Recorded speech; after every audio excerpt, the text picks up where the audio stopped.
ఆ ఆలోచనల్ని సరైన ఆలోచనల వైపు ప్రవేశింపచేయాలి. దానికి దృఢమైన పురుష ప్రయత్నం. మనసు శ్రేయో మార్గం వైపుకి వెళితే మోక్షం వైపుకి ప్రవేశపెట్టబడుతుంది. శ్రేయస్సు ప్రేయస్సు అని మనకు ప్రతిసారి చెప్తూ ఉంటారు. శ్రేయస్సే మనకి మోక్షాన్ని ఇస్తుంది. ప్రేయస్సు తాత్కాలికమైన సుఖాన్ని ఆనందాన్ని ఇస్తుంది, కానీ శాశ్వతమైన దుఃఖ నివారణోపాయమే శ్రేయస్సు. అలాగే మనకు అమంగళము, మంగళము, అమంగళము అనే పదాన్ని మనకి తెలుగులో వాడుతూ ఉంటారు. మనసు ఎప్పుడూ కూడా అశుభాన్ని శంకిస్తుంది. అమంగళము ప్రతిహతముగాక అవుగాక అని, అంటే నెగిటివ్ థాట్. ఆ నెగిటివ్ థాట్లో పడుతూ ఉంటుంది మనసు. దానికి పాజిటివ్ థాట్, శుభరూపమైనటువంటి వాటి వైపుకి తీసుకెళ్ళాలి. అలాగే యొక్క సత్వగుణం వైపుకి మనం తీసుకెళ్ళాలి. సరైన ఆలోచన విధానం వైపు తీసుకెళ్ళాలి. ఎలాగైనా సరే మనసు శుద్ధసత్వమై బ్రహ్మసుఖం వైపు ఆధారంగా ఉండట శుభవాసన. అలా కాకుండా అక్కర్లేని ఆలోచనలు చేస్తూ చిత్తం చలుస్తూ ఉండటమే మలిన వాసన. కాబట్టి శుభవాసన వైపుకి మనం వెళ్ళాలి. శుభవాసన అంటే శుభకరమైనటువంటి ఆలోచనలు. ఇదంతా ఎలా సంభవిస్తుంది? పురుష ప్రయత్నం చేస్తుంది. మనసు శ్రేయో మార్గం వైపుకి ఎలా వెళ్తుందంటే అక్కర్లేని ఆలోచనలు వదిలివేసి శ్రేయో మార్గం వైపుకి వెళ్ళడమే మోక్ష సాధన. ఆ మోక్ష సాధనకు మనకి శమధమాలు అనే పదాలు వాడుతూ ఉంటారు. అది అంతరేంద్రియ నిగ్రహము, శమము, ధమము ఇవన్నీ ఉన్నాయి. బాహ్యేంద్రియ నిగ్రహాలు ఇవన్నీ చేసుకుంటూ మలిన వాసనలచే ప్రేరితమైనటువంటి దుఃఖం పొందుతుంది. కాబట్టి అయితే మనం అశుభ సంస్కారం పోయినట్టయినప్పుడు మనసు శ్రేయో మార్గం వైపుకు వెళ్తూ ఉంటుంది. మనసు అటు ఇటు పరిగెడుతూ ఉంటుంది. అయినా దాన్ని పురుష ప్రయత్నం చేత మనసుని శిశువుతో పోల్చారు. లాలింప చేయాలి. అది మనసు అనే శిశువు. తల్లిదండ్రులు ఆ పిల్లవానికి పిల్లవాడు అటు ఇటు పోతూ ఉన్నప్పుడు వాడిని లాలించి సరైన మార్గానికి తెస్తున్నట్టుగా మనసుని మళ్ళీ శ్రవణము, మననము, నిధిధ్యాసనం వైపుకి మళ్ళిస్తూ ఉండాలి. ఇదే మనము చేయవలసినటువంటి ప్రయత్నము. ఈ మోక్షం వైపుకి వెళ్ళడానికి సరైన మార్గం వైపు వెళ్ళే ప్రయత్నము అని. ఇది ఎలా సంభవిస్తుంది? అభ్యాస పాటవము అని నిరంతరం అభ్యాసం చేస్తూ ఉండాలి. అభ్యాసం వలన శీఘ్రంగా శుభవాసనల యొక్క ఉత్పత్తి, అంటే నెగిటివ్ థాట్స్ అన్నీ పోయి సరైన ఆలోచన సంవిధానం వైపు పొందుతున్నావో అప్పుడు అభ్యాసానికి సార్థకత్వం వచ్చింది అని తెలుసుకుంటాం. ఇది సఫలము అయింది, మనసు శుద్ధసత్వం అయింది, నకారాత్మకమైన ఆలోచనలు తీసి సకారాత్మకమైన ఆలోచనల వైపుకి వెళ్తున్నాను. అలాగే ఈ శుభవాసన అభ్యాసం వలన, సరైన ఆలోచనల అభ్యాసం వలన మనలో ఈ ఏవైతే కామక్రోధ మలినాలు ఉన్నాయో అవి కూడా నశిస్తాయి అని ఆ శ్రీరామచంద్రుడు ఆంజనేయ స్వామి వారికి చెప్తున్నారు. ఓ వాయుపుత్రుడైన ఆంజనేయ, ఇక సందేహం తీరల, అనుమానంగానే ఉంది, ఇంకా డౌట్గానే ఉంది. అప్పుడు ఎక్కువగా సందేహం ఉన్నప్పుడు ఏమవుతుందో అవదో, ఏమవుతుందో అనేటువంటి ఆలోచన సంవిధానం ఉన్నప్పుడు శుభవాసనల యొక్క అభ్యాసమునే లెస్సగా ఆచరింపవలెను. అది అక్కడ ఉన్న విషయం. అంటే పనికి నెగిటివ్ థాట్స్ని వదిలిపెట్టి పాజిటివ్ థాట్స్, అలాగే సరైన ఆలోచన సంవిధానం వైపుకే నువ్వు వెళ్ళాలి. ప్లస్గా అలా ఆచరించడం వల్ల ఏమవుతుంది, శుభమైన వాసనలు ఉదయించడం వలన ఫల విఘాతం కొరకు కాదు అవి. ఒక అంటే నువ్వు ఏదో ఫలం పొందాలని అనుకుంటున్నాను మాటిమాటికి ఆ శుభవాసనలు అనే దానికోసం ఏమైనా ఇదవుతుందంటే కాదు. ఓ వాయుకుమార, ఓ వాయుపుత్రుడైన ఆంజనేయ, దుర్వాసనలు నశించినాయా లేదా అని అనుమానంగా ఉన్నట్టయితే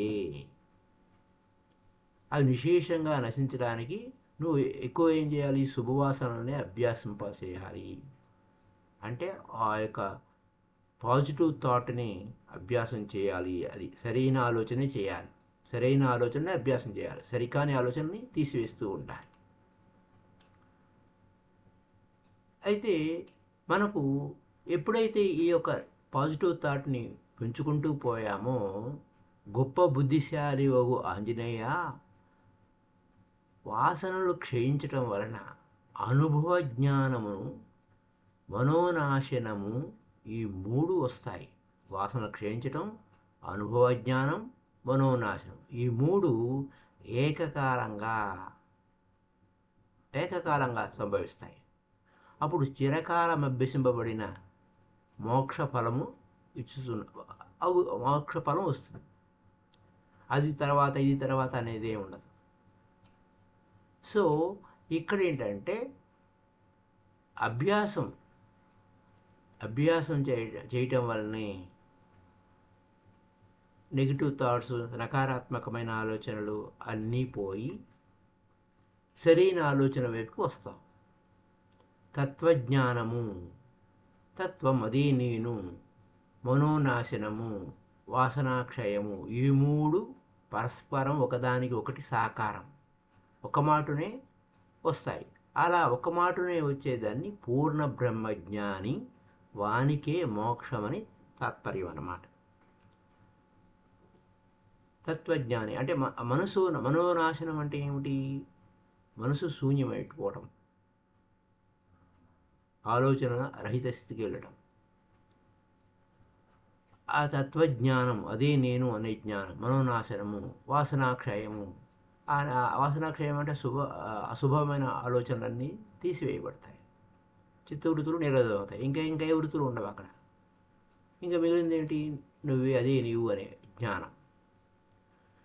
ఈ మూడు అంటే తత్వజ్ఞానము, మనోనాశనము, వాసనాక్షయము సమముగా పునః మాటిమాటికి ఎంత పర్యంతం అభ్యసింపబడవో, అంటే అభ్యసించకపోతే అంత పర్యంతం 100 సంవత్సరాలైనా మోక్ష పద ప్రాప్తి కలగదు.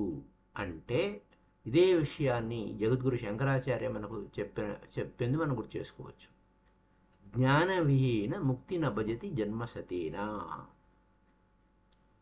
అదే విషయాన్ని చెప్తారు. అంటే కర్మల ద్వారాను అంటే కురితే గంగా సాగర గమనం, వ్రత పరిపాలన మతవాజ్ఞానం, జ్ఞాన విహీన ముక్తి నభజతి జన్మసతేనా అని ఆయన అలా చెప్పాడు. ఇలాగ ఇక్కడ కూడా అదే చెప్తున్నారు ఆయన శ్రీరామచంద్ర వారు. తత్వజ్ఞానం ఉండాలి, మనోనాశనము, వాసనాక్షయము సమముగా పునః మాటిమాటికి ఎంత పర్యంతం అభ్యసింపబడవు. ఎందుకంటే మళ్ళీ ఆ మనసు పక్కకు లాగేస్తుంది. కాబట్టి ఆ పిల్లవాడిని లాలించి బాలించి వాడిని సరైన దారిలో పెట్టినట్టుగా మనసు అనే శిశువుని ఈ వైపుకి తత్వజ్ఞానము అనే వాటి వైపు తీసుకెళ్ళాలి. కాబట్టి ఇక్కడేమవుతుంది, ఈ మూడు ఎంతకాలం అభ్యసించకపోతే అంతవరకు 100 సంవత్సరాలైనా సరే మోక్ష పురుషార్థం లభింపదని తాత్పర్యం. ఇక్కడ 100 జన్మలని చెప్పారు. ఇక్కడ కూడా అంతే, 100 సంవత్సరాలని చెప్పారు. అలా ఈ మూడు కలవానికే మోక్ష లాభం. కానీ సామాన్యవేత్తలకు మోక్షం లేదు. ఏం చేయాలి మరి, అభ్యాస పాఠవము చే. అప్పుడు అభ్యాస పాఠం లభించకపోతే నువ్వు అది చేయాలి కదా, నేను అభ్యసించినా నాకు లభించలేదు అని తాత్పర్యం అటువైపుకి వెళ్ళకూడదు. సరైన చింతన ఎందుకు చేస్తూ ఉంటే అదే వస్తుంది. తత్వజ్ఞానం వలన తత్వజ్ఞానము, మనోనాశనము, వాసనాక్షయము, ఈ మూడింటిని సమస్థితిగా అభ్యసిస్తూ ఉండాలి. అలా మూడింటిని అభ్యసించకుండా మనసు ఎటుపడితే అడిపోతుంది. తత్వజ్ఞానం నేను తెలుసుకున్నాను, లేకపోతే వాసనాక్ష తర్వాత చేస్తాను అని అంటే కుదరదు. అలా చేయకుండా ఉంటే, మూడింటిని సమంగా అభ్యసించకపోతే మంత్రతంత్రాలు అనుష్ఠించినా ఏ ఫలము రాదు, శ్రమహేతువులే అవుతాయి. ఉపయోగం లేదు అని. అది ఇక్కడ చిరకాలం అలవర్చబడినటువంటి ఈ 3 సాధనల చేత గట్టిగా ఉన్నటువంటి మనసులో ఉన్న సందేహాలనేవి, మలినవాసనలు నిస్సందేహంగా తామర తుంచుట వలన ఎలా పోతుందో, ఆ నారంతా తెగిపోతుందో అలాగా పోతుంది. అంటే ఈ మూడిటి యొక్క చిరకాల అభ్యాసము, సాధనం చేత, చిరకాల అభ్యాసం చేత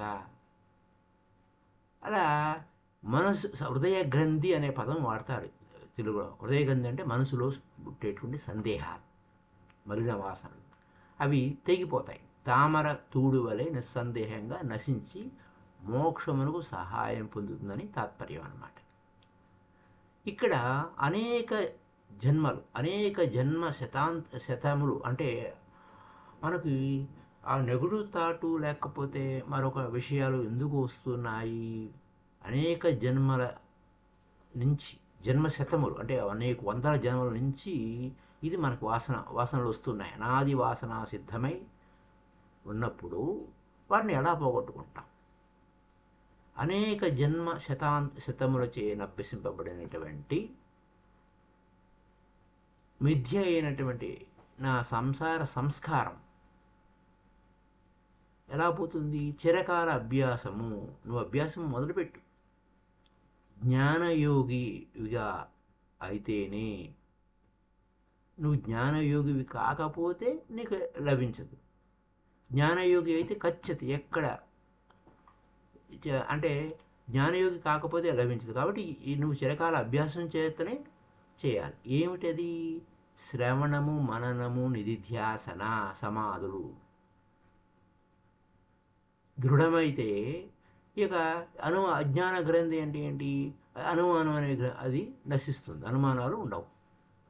అది లేకపోతే ఇన్ని సాధనలు చేసినా అజ్ఞానం నశించదు. కనుక విషయం ఏంటంటే జ్ఞానమే మోక్షమునకు స్వతంత్రమైన సాధన.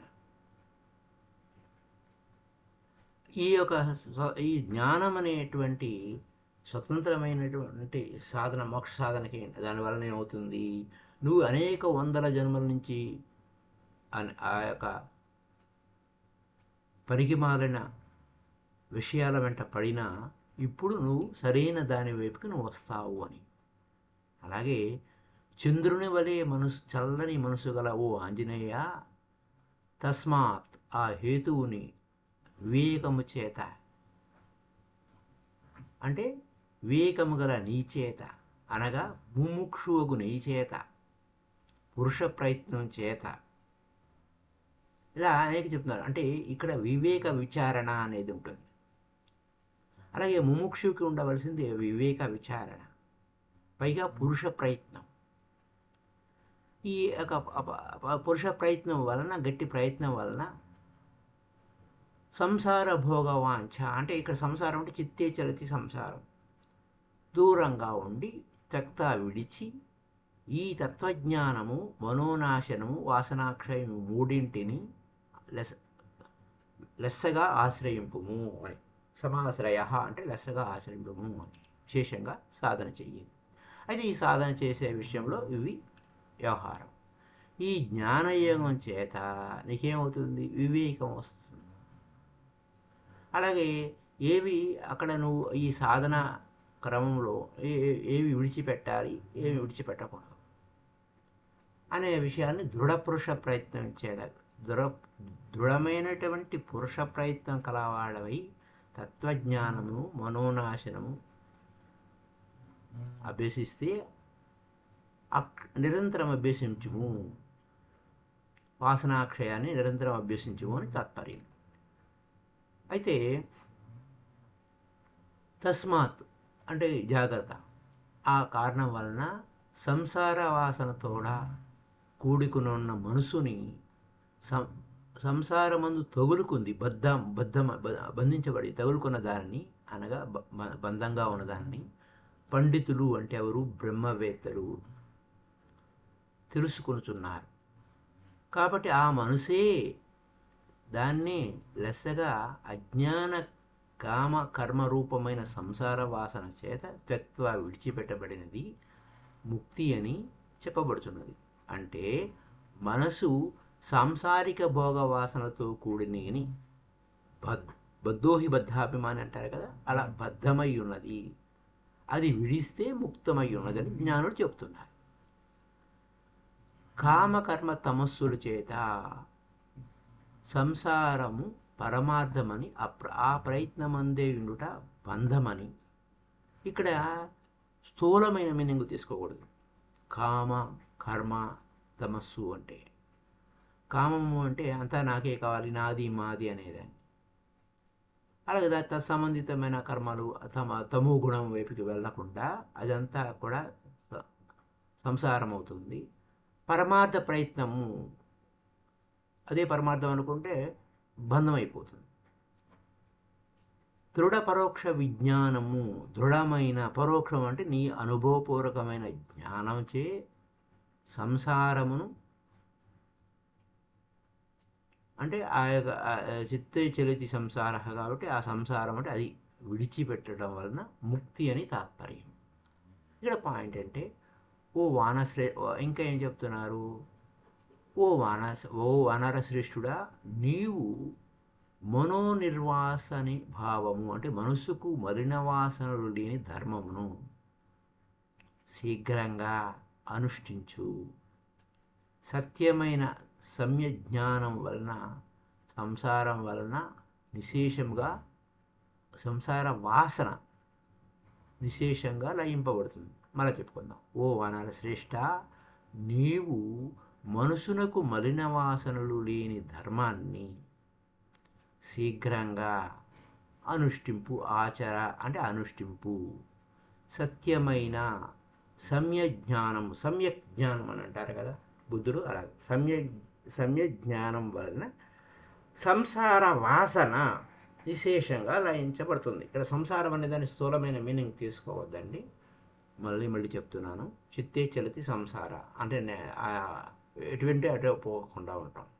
హనుమంతుడా, నీవు మనస్సును రాగ క్రోధాదులను ప్రమాద ఆలస్యాలను మొదలగు మలిన వాసనలు లేనిదానిగా అంటే శుద్ధ సత్వగుణంగా చేసుకుని దృఢమై సత్యమైన జీవ బ్రహ్మైక్య అపరోక్ష జ్ఞానము చేత, జీవుడు వేరు బ్రహ్మ వేరు కాదు, రెండు ఒకటే అనేటువంటి అనుభవపూర్వకమైన జ్ఞానం చేత స్వరూపమాత్రంగా స్వస్వరూపానుసంధానంగా ఉండటం వల్లనే నీ మనసు నిశేషంగా నశించుతున్నదని భావం. అంటే వారు ఆ విధంగా మనకు చెప్తున్నారు. అయితే మలిన వాసనలు మలిన వాసనలన్నీ లయమైపోతున్నాయండి.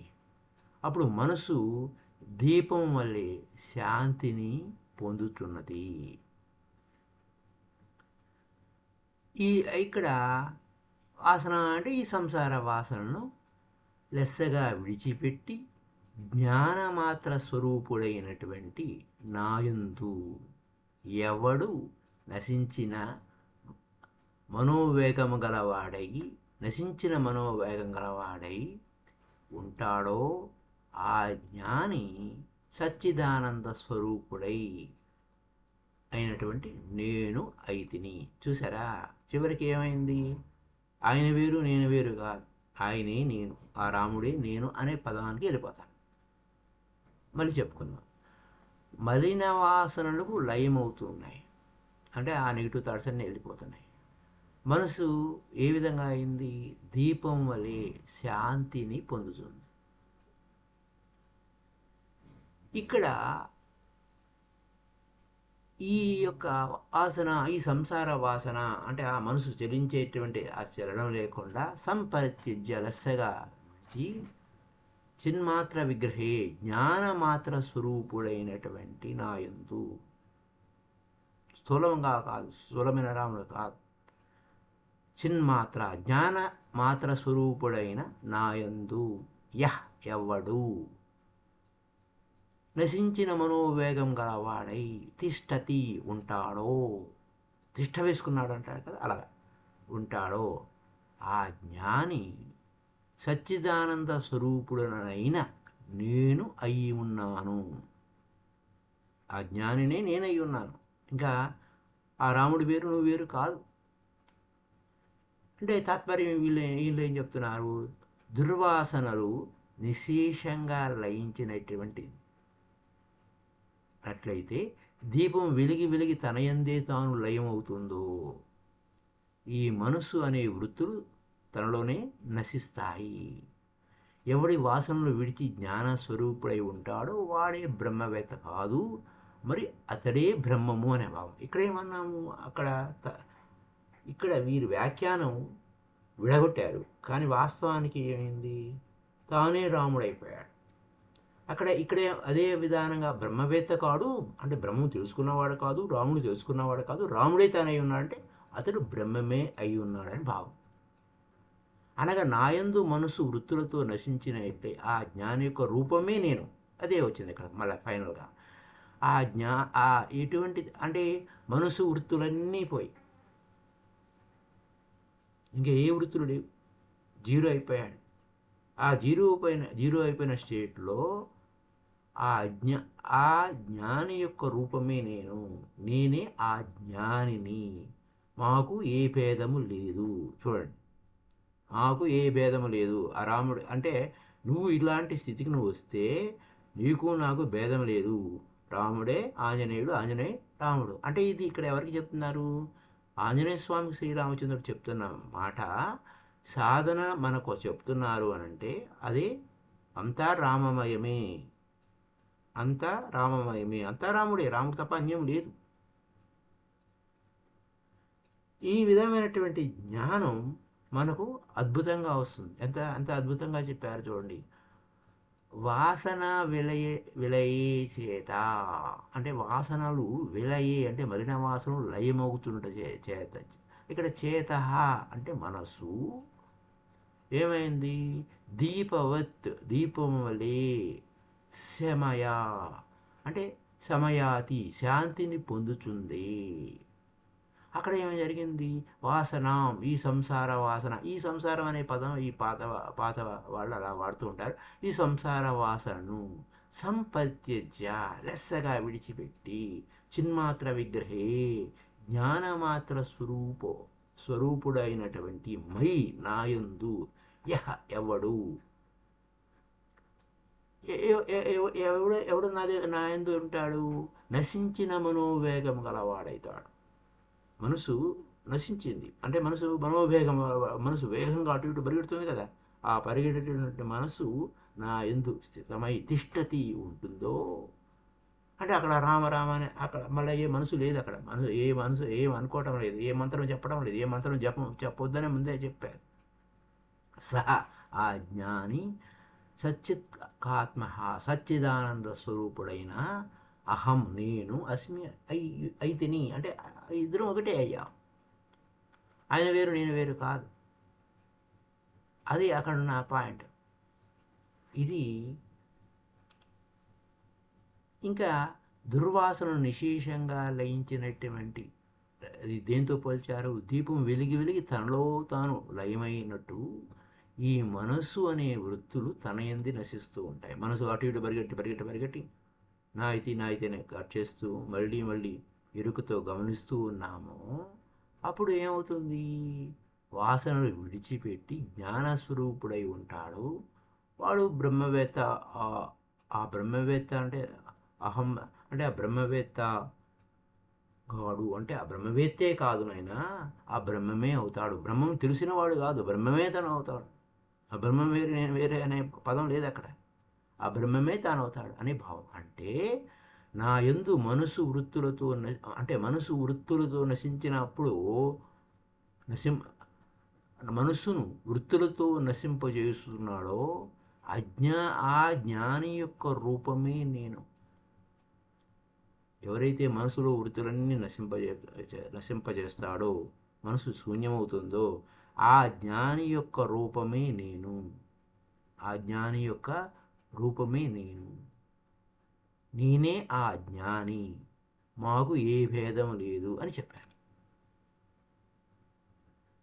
సహ బ్రహ్మవేత్త, ఆ బ్రహ్మవేత్త త్రిపుటి నాశనమైన జీవ బ్రహ్మైక్య దశను గాని లేదా చిత్తశుద్ధి సాధకమైన కర్మలు కానీ చేసినా చేయకపోయినా, ఇక్కడ కీ పాయింట్ చెప్తున్నాను. అంటే ఇక్కడ చిత్తశుద్ధి సాధకమైన కర్మలు కానీ చేయక కరోతు, చేయకపోనిమ్ము కరోతువా, చేయనిమ్ము, అది చేయొచ్చు చేయకపోవచ్చు. ఇంకా ఆ బ్రహ్మవేత్త మనసు చేతనే నశింపచేయబడిన సమస్తవాంఛలు కలవాడు కనుకనే ఇంకా మనసులో అన్నిటినీ తీసివేశాడు. ఉత్తమాశయ, ఈ శుద్ధ సత్వ ప్రధానమైన మనసు కలవాడై ముక్త ఏవ, ఆ జ్ఞాన తత్కార్యోపసాధన వలన విడవబడిన ముక్త పురుషుడైపడు. ఇంకేమి ఏ పనులు చేయబడలే. అది అక్కడున్న పాయింట్. మళ్ళీ ఇంకా కీ పాయింట్, దీని తాత్పర్యం ఏంటి? బ్రహ్మవేత్త సమాధులు కానీ ఇంకే కర్మలు కానీ చేసినను చేయకపోయాను, సమాధి స్థితిలో కూర్చున్నా లేదా ఇంక వేరే శాస్త్ర కర్మలు అనుష్ఠానం చేసినా చేయకపోయినా మనసు చేతనే సకలమైన ఈషణాత్రయం ఉంది కదా, ఆ త్రిపుటి ధారేషణ, ధనేషణ, పుత్రేషణ అవి విడిచిపెట్టి మనసు చేతనే విడిచిపెట్టేసి శుద్ధ బ్రహ్మానంద స్వరూపుడై, దీన్ని యోగరతోవా భోగరతోవా నందతి ఏవా అని, అక్కడ యోగంలో ఉన్న భోగంలో ఈ బ్రహ్మవేత్త ఏ కర్మలు చేసినా చేయకపోయినా శుద్ధ బ్రహ్మానంద స్వరూపుడై శ్రేష్టమైన బ్రహ్మరూపావస్థను పొందిన మనసు కలవాడు కనుక అతడే జీవన్ముక్తుడు, అతడే విదేహముక్తుడు, అతడే సత్యోపాధి ఎందుండగా జీవన్ముక్తుడు. అది కూడా పోతుంది కనుక విదేహముక్తుడు. అంటే ఉపాధి ఉంది కదా, ఆ ఉపాధి ఎంతసేపు ఉంటుంది?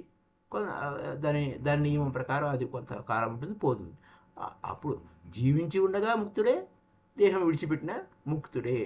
అట్టి బ్రహ్మవేత్తల ప్రాణమును గతి ఉత్క్రాంతులు లేవు కనుక, ఇంకా ఈ బ్రహ్మవేత్తల ప్రాణము అవన్నీ అటు ఇటు పోలేదు కనుక జ్ఞాన సమకాలముందే ముక్తులకు దొరని తాత్పర్యం. అంటే ఈ యొక్క అపురూపమైనటువంటి జ్ఞానం అన్ని కాలాలలోనూ, ఈ కాలం ఆ కాలం పోయే కాలం వచ్చే కాలం లేదు, ఎందులోనైనా చక్కగా ఎప్పుడు ముక్త పురుషులుగానే ఉంటారు.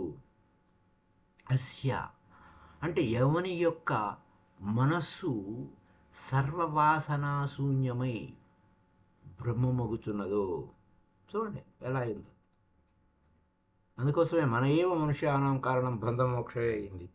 అయితే ఇక్కడ వాసనలన్నీ పోయినాయి, సర్వవాసన శూన్యమైంది, బ్రహ్మ ముగుతుందో తస్య ఆ జ్ఞానికి కర్మ సంబంధము లేని జ్ఞానముతోనూ, ఇంక కర్మలు ఏం చేయబడలా, అర్థ ప్రయోజనము, దానివల్ల ప్రయోజనం లేదు. తస్య వానికి కర్మభి, ఇంకా వేద విహిత కర్మలతోనూ అర్ధ ప్రయోజనం లేదు. సమాధాన జాప్య అంటే సమాధి స్థితి, సమాధి ధ్యాన జాప్య సమాధి అవేమి అవసరం లేదు. అంటే ఇక్కడ సమాధానం అనేదానికి వీళ్ళు ఏకాగ్రత, జప్యం అంటే మంత్రానుష్ఠానము, అర్ధ ప్రయోజనం ఏమి లేదు. ఎవని మనసు సర్వవాసనలు విడిచిపెడితే, ఇంకా నువ్వు అన్నీ విడిచిపెట్టావు, నువ్వు ఇంకా అది చేయాలి ఇది చేయాలి, నువ్వు ఇంటి పరుగు పెట్టక్కర్లేదు. కాకపోతే నాటకంలో నాటకం వేస్తావు, అది వేరే స్టోరీ. ఎవరి మనసు సర్వవాసనలు విడిచి బ్రహ్మస్వరూపమగుతుందో అట్టి బ్రహ్మనిష్ఠునికి కర్మకాండ జ్ఞానకాండంతో కానీ జపాలతో కానీ సమాధులతో కానీ ప్రయోజనం లేదు, సమాధి స్థితులతో కానీ ప్రయోజనం లేదని తాత్పర్యం. ఈ జ్ఞానాదులు అంతరంగ సాధనలు బహిరంగ సాధనలు కనుక అర్ధసిద్ధి అగునంత వరకు సహాయపడతాయి. అయితే ఇవేం చేయక్కర్లేదు అని అంటే నువ్వు ఆ స్థితికి చేరుకున్న తర్వాత ఇంకా అవసరం లేదు అని. అయితే ఇక్కడ ఏంటి, వీటి అంతరంగ సాధన బహిరంగ సాధన అనేది అర్ధసిద్ధి అగునంత వరకు సహాయమే ఉంటాయి. తర్వాత వీటితో పని లేదు. పడవ దాటే వరకు పడవ, తర్వాత మన ప్రయాణం మనకు ముందుకే ఉంటుంది. కనుక జ్ఞాని ఎలా ఉంటాడు, నిరంతరము బ్రహ్మస్వరూప మాతృడై ఉంటాడు. ఇది విదేహముక్తావస్థ అని పెద్దలు చెప్తూ ఉంటారు. జ్ఞానికి వాసనాశూన్యమైన మౌనము వినా శ్రేష్ఠ పదము లేదని తాత్పర్యం. మళ్ళా ఒకే ఒక ఒకే ఏకవాక్య శ్లోకము అన్నట్టు ఏంటంటే, విడిచిపెట్టబడిన వాసనలు కలిగినటువంటి మౌనం కంటే ఉత్తమ పదము, శ్రేష్టమైన పదము లేదు అన్నాడు. ఏ ఆలోచనలు లేనటువంటి స్థితిలో మౌన స్థితిలో ఉండటం కంటే ఉత్తమమైన పదం లేదు. సంత్యక్త వాసనాత్ అంటే విడిచిపెట్టబడిన వాసనలు కలిగినటువంటి మౌన ధృతే, మౌనము కంటే వినగా ఉత్తమ పదం, శ్రేష్టమైన పదవి నాస్తి లేదు. దీనికి ఎంత తాత్పర్యం అంటే ప్రతిపదార్థం చెప్పుకున్నాం. జ్ఞానికి సర్వవాసనాశూన్యమైన మౌనము వినా శ్రేష్ట పదము లేదని తాత్పర్యం. మౌనం అంటే ప్రపంచ ధర్మ సంబంధములను విడిచి బ్రహ్మ స్వరూపుడై ఉన్నవానికి లభించడి ఆనంద దశ. అంతరంగ మౌనం, బహిరంగ మౌనం అంటే బాహిరంగ మౌనం కాదు, అంతరంగ మౌనమే ఇక్కడ పాయింట్. మరికొందరు ఈ మౌనాన్ని ధ్యానం అని చెప్పుకుంటూ ఉంటారు. సో మై డియర్ ఫ్రెండ్స్, ఇంకా మళ్ళీ శృతి ప్రకారం చూస్తే ఏమవుతుంది, ఇక్కడ మనము శ్రవణాన్ని బాల్యావస్థగా చూపించారు, మననాన్ని అంటే ఇక్కడ జ్ఞాని బాలోన్మత్తవత్ అనే పాయింట్కి వస్తే శ్రవణాన్ని బాల్యంగా, పాండిత్యాన్ని మననంగా, మౌనాన్ని నిధిధ్యాసనగా అభ్యాసం చేసినవాడు. ఈ మూడింటిని విడిచి బ్రహ్మస్వరూపుడైపోతున్నాడు. ఇంకా అయిపోయింది, వాని స్థితి దాటిపోయింది. కాబట్టి బ్రహ్మస్వరూపుడే తాను అయిపోయాడు. తను చేయవలసినంత చేశాడు, పొందవలసినంత పొందాడు. మరిన్ని విషయాలు రేపటి ఎపిసోడ్లో తెలుసుకుందాం. Thank you. Happy day to you all masters.